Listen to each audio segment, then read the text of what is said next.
Hey guys, it's Coaster Nerd Weekly, and in today's video, I'll be reviewing Steel Hawg at Indiana Beach. Steel Hawg is located at Indiana Beach in Monticello, Indiana. The ride specifically is right next to the north parking lot. This coaster opened in 2008 and is currently the park's second newest coaster until Triple Loop opens. Now let's talk about the stats. Steel Hawg is an S&SL Loco, and it was actually the first of its kind. The ride has a top height of 96 feet, a top speed of 41 miles per hour, a length of around 1,200 feet, a drop angle of 111 degrees, and 2 inversions. These stats aren't too crazy other than the drop angle, but that's pretty much the whole point of the L Loco models. Now let's talk about the ride experience.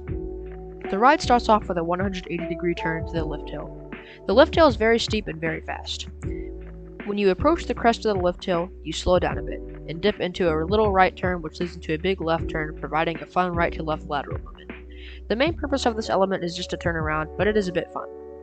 You then head into the 111-degree drop, which gives an awesome pop of airtime despite the trips.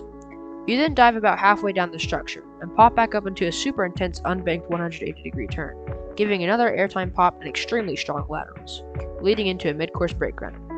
This mid-course brake run doesn't slow you down at all, which is really nice. You then take an outwards banked 180-degree turn, giving a fun tipping sensation.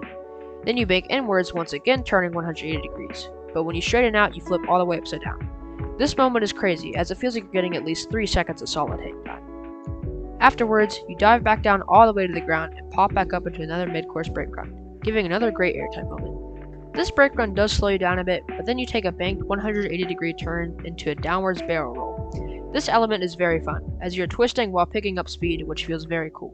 You then take another 180-degree banked turn, which is overbanked, and it's pretty fun. This brings you into a pop into the final brake run, giving a little bit of airtime and ending the ride. Overall, Steel Hawg is a very fun and crazy ride experience with good airtime, laterals, and hang time. However, I do have some problems with the ride experience. 1. There aren't really any good positive G-force moments. 2. The ride has developed a very noticeable rattle. 3. The ride has a horrible restraint system. But in my opinion, these things don't take away too much from the ride experience, and it is still a very fun coaster. Now for this section, I would usually talk about the theming and storyline of the coaster, but Steel Hawg doesn't really have any theming or story at all, other than the logo, which I think is pretty cool. So instead, I'm going to devote this section to some strange technical things about this ride. First of all, the ride is actually capable of running 4 trains, although as far as I know, the park only owns 3 trains. And never in my 30+ visits to Indiana Beach have I seen them run all 3 trains simultaneously, as they usually only run 1, and on a busy day they might run 2. One problem this coaster has is horrible dispatch times, which is due to a few problems. One being the decision to usually only run 1 train, as I mentioned before, another being that the ride operators are usually not super efficient while loading riders, and 3, the way that they use the block zones. My knowledge of block zones and how they work isn't the best, but I can try my best to explain. A block zone is a section of a coaster's layout that only 1 train could be in at a time. Block zones are separated by brake runs, lift hills, and the station. Steel Hawg has 5 block zones, which gives it the ability to run 4 trains. However, Indiana Beach decides to not use these block zones the way they could be used to increase operations. For example, when Steel Hawg leaves the first mid-course brake run right after the drop, if the next train was fully loaded, they would be allowed to send it. But instead they choose to let the other train make it all the way through the layout before sending the next train. And if you think it's not possible to do this, there's proof that this could work. Here is a video of a near exact clone of Steel Hawg, Green Lantern at Movie World. In this video, we can see one train leaving a block zone as the other train is seen in a different block zone. If Indiana Beach would do this, it would really help with the dispatch and wait times.